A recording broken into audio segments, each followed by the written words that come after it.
Hello student, स्वागत है आपका आपके अपने YouTube channel RDGD study centres पे। स्टूडेंट, जैसा कि आप सभी लोग जान रहे हैं, हम आप आज लोग देखेंगे तीथ अर्थात दांत। तो तीथ या दांत है क्या, एक्चुअली पहले हम आप लोग इसके बेसिक पॉइंट देख लेते हैं और फिर इसी पार्ट में हम आप इसके प्रकार भी देख लेंगे। तो चलिए देखते हैं। तीथ या दांत जो होते हैं, इसका निर्माण जो होता है कठोर ऊतक से होता है। ध्यान रखना है, बॉडी में सौंदर्यता प्रदान करने के भी कार्य करते हैं। ऐसी स्थितियों में कभी अगर दांत गायब हो जाए या दांत टूट जाते हैं तो चेहरे जो होते हैं वो ढचकल पचकल लगने लगते हैं, अर्थात ये कह सकते हैं दांतों का जो कार्य है सौंदर्यता भी प्रदान करता है।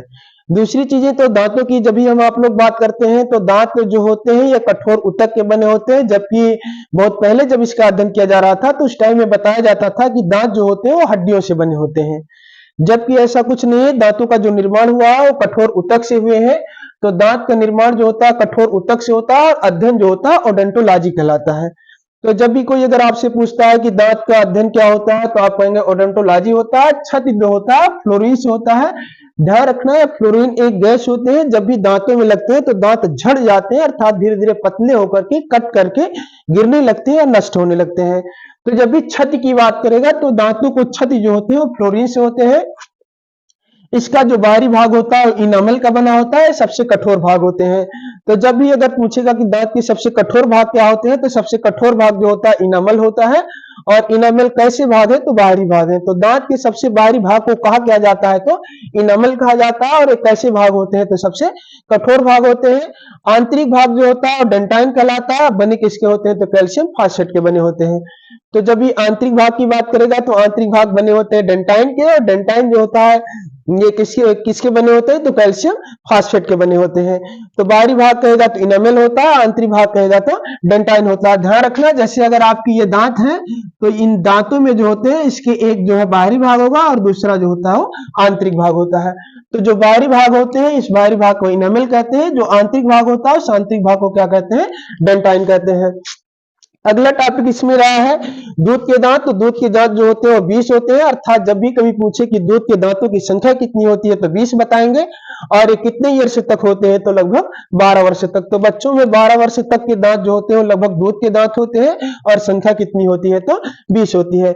ध्यान रखना, वैसे अगर सामान्यतः मनुष्य के जीवन काल में अगर दांतों की संख्या कहेगा तो अलग एक प्रश्न पूछ रहा है, अगर मनुष्य में दांतों की संख्या कह रहा है तो अलग प्रश्न पूछ रहा है, अगर दूध के दांतों की संख्या कह रहा है तो अलग प्रश्न पूछ रहा है। तो ध्यान रखना, मैंने आपको दूध के दांत की बात किया तो दूध के दांतों की जो संख्या होती है वो 20 होती है। और कह रहा जीवन काल में यानी पूरे जीवन काल में दांतों की संख्या जो होती है तो 52 अर्थात 52। उसका रीजन क्या है, मैंने आपसे कहा सामान्यतः मनुष्य में जो है दांतों की संख्या जो होती है 32 अर्थात 32 होती है, जबकि दूध के दांत कितने होते हैं तो 20 होते हैं। तो जब भी किसी व्यक्ति का जन्म होगा तो उस समय दूध के जो दांत निकलेंगे 20 और वो जब दांत टूटेंगे तो पुनः दांत निकलेंगे, अर्थात टोटल संख्या क्या होती है 32। तो पूरे जीवन काल में 20 दांत और 32 दांत अर्थात 32 और 20 जुड़ करके कितने हो जाएंगे 52 अर्थात 52। तो जब भी दूध की दांत की बात करेगा तो 20 होंगे, वैसे दांतों की संख्या तो 32 और पूरे जीवन काल में दांतों की संख्या हो जाएगी 52 अर्थात 52 हो जाएगी। अगला यहाँ पे हमने आपको डेंटाइन फार्मूला दिया है और डेंटाइन फार्मूले पे हमारी आपकी अभी बात होगी। इसके पहले हम आप लोग देख लेते हैं टाइप्स ऑफ टीथ अर्थात दांत के प्रकार। इधर मैंने आपको बेसिक पॉइंट बता दिया है। अब चलिए देख लेते हैं टाइप्स ऑफ टीथ अर्थात दांतों के प्रकार। तो दांत के मुख्यतः प्रकार कितने होते हैं, 4 होते हैं। कितने होते हैं, 4 होते हैं। पहला इंशियर अर्थात कृतनक है। ध्यान रखना, कृतनक जो होते हैं आगे के दांत होते हैं और इनका कार्य क्या होता है, मुख्यतः भोजन को काटते हैं।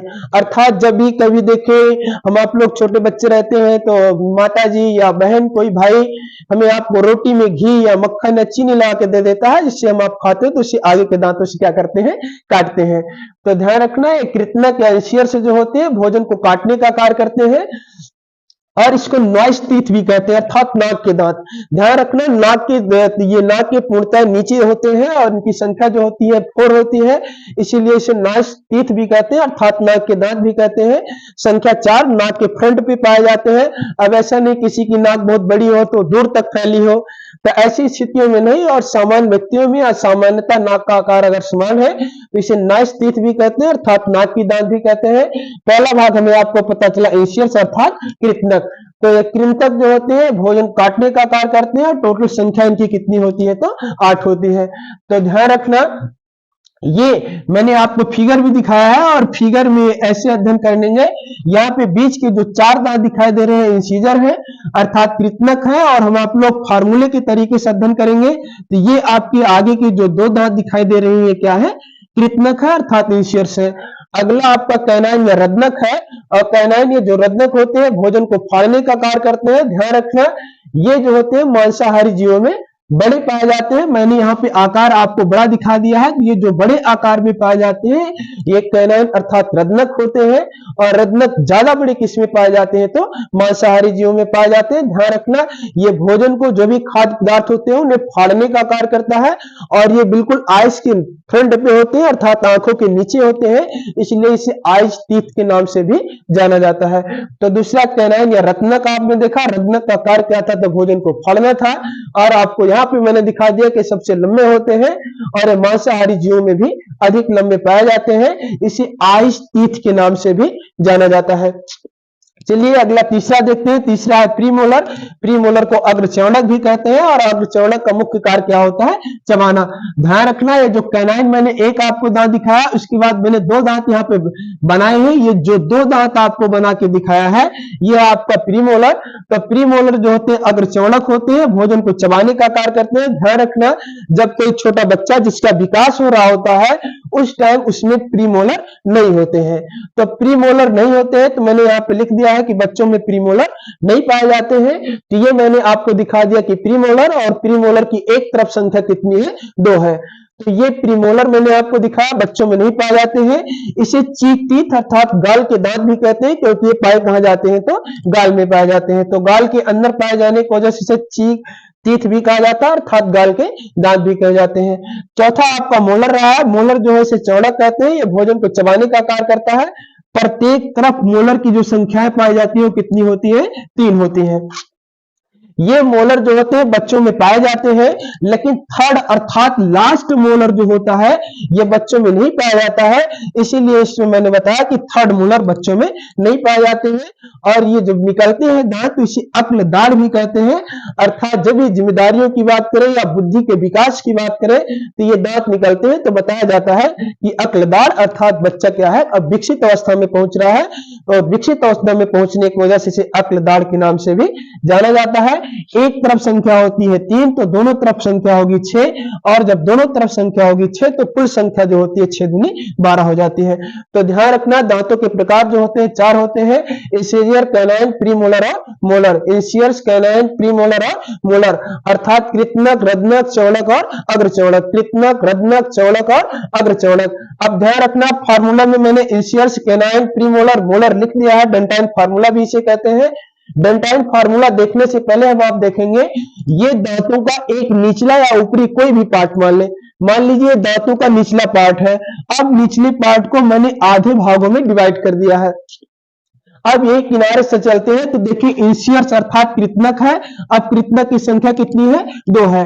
फिर उसके बाद एक दांत यहाँ पे लंबा से दिखाई दिया, ये क्या था, कैनाइन था, तो एक दांत ये आपके कैनाइन हो गए। फिर उसके बाद 2 दांत आपको दिखाई दिए प्रीमोलर, आपने 2 दांत प्रीमोलर लिख दिया। फिर उसके बाद 3 दांत आपको मोलर के दिखाई दे, आपने 3 दांत मोलर के लिख दिए। अब देखिए 2 1 3 हो गया, 3 2 5, 5 3 कितनी हो गए, 8। अब एक तरफ जब 8 हुआ तो दोनों तरफ 8 दूनी क्या हो जाएगा, 16। अब 16 दांत अगर आपके नीचे है तो 16 दांत आपके ऊपर हो जाएंगे, अर्थात 16 और 16 क्या हो जाएगा, 32 हो जाएगा। मैंने यही क्रम यहाँ डेंटाइन फार्मूले पे भी दिखाया है। इंसीजर्स अर्थात कृत्नक, कृत्नक की संख्या एक तरफ है कितनी, 2 है। दूसरा कैनाइन अर्थात रदनक, रदनक की संख्या एक तरफ कितनी है, 1 है। अगला है प्रीमोलर, प्रीमोलर में एक तरफ संख्या कितनी है, 2 है। अगला है मोलर, मोलर में कितना है, 3 है। जैसे सेम ऊपर था प्रोसेस, सेम प्रोसेस नीचे है। मैंने दोनों जोड़ दिया, 3 2 5 1 6 2 8। 8 को मैंने हाफ बताया था, एक तरफ 8 हुआ तो दूसरी तरफ कितना हो जाएगा, 16। इसीलिए मैंने 8 में 2 से गुणा कर दिया तो क्या हो गया, 16। 16 बटे 16 अर्थात 16 दांत ऊपर और 16 दांत नीचे। 16 और 16 दोनों जोड़ दिए तो कितना हो गया, 32। तो ये दांतों का डेंटाइन फार्मूला रहा है, इंसीजर्स, कैनाइन, प्रीमोलर और मोलर। ध्यान रखना टाइप्स ऑफ टीथ आपने देखा, दांत के प्रकार देखे। हिंदी में कहेंगे तो कृत्नक, रदनक, अग्रचौड़क और चौड़क। अगर इंग्लिश में कहेंगे तो इंसीजर्स, कैनाइन, प्रीमोलर और मोलर। आज की क्लास यहीं तक। Thank you class.